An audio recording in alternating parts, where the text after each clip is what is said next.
All right, we are going to do the 4-3 notes. These are geometric sequences we've done before, which are arithmetic, and I think you will like them a lot more. So just to refresh, a sequence is an ordered list or pattern of numbers, letters, objects, etc. Got that. Number one is one of the sequences that we've talked about before. It's arithmetic because to get from 3 to 7 to 11 to 15, you have a D of 4. Common difference is 4. So your next term would be 19 plus 4 more is 23.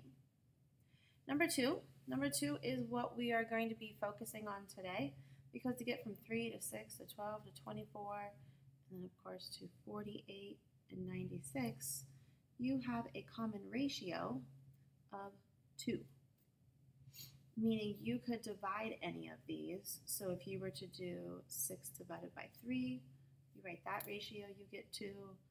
12 divided by 6, you get 2. 48 divided by 24, you get 2. So to get from one term to the next, any term divided by the previous term, you get the same ratio of 2. Number 3 would be another one. You keep multiplying by -2. So when you do multiply by the negative, you just see the sign change, positive, negative.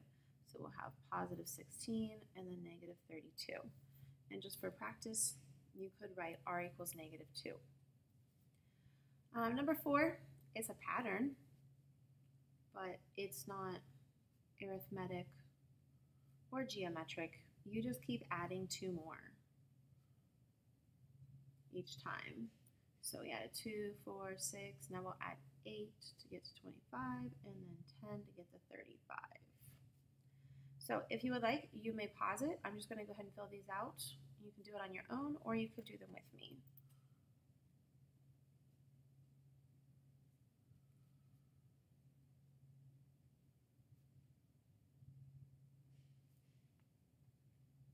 This one here, I don't know how you want to talk about it, but 2, 3, 4, 5, 6, 7, 8, 9, 10, 11, 12 thirteenths. And then number 8, of course, hopefully you recognize these numbers as your perfect squares. So 5 squares, 25, 6 squares, 36. Okay, so when you're dealing with a sequence with a common ratio, sometimes you might hear it also called a common multiple, since it's what you keep multiplying by. But we're going to use R for ratio most often. The ratios between consecutive terms is called geometric. The next term is found by multiplying the same number to the previous term. So for this, first we're going to look at, just to refresh, when you had arithmetic sequences, any term could be found by looking at the first term, and then you add the common difference lots of times, so you'll be multiplying by n minus 1. Repeated addition, you could just do with multiplication. For geometric, any term is found, you start with the first term again, so there's the similarity.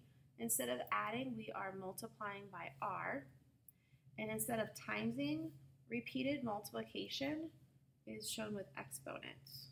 So n minus 1 is an exponent this time instead of being multiplied.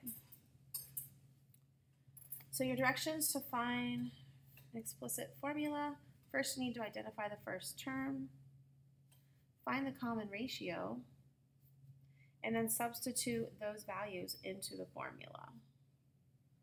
F of n equals f of 1 times r to the n minus 1. So the first term is your f of 1, common ratio is r. Unlike your arithmetic sequence explicit formula, you do not need to simplify. You're just going to plug it in and leave it. You're done. Woo!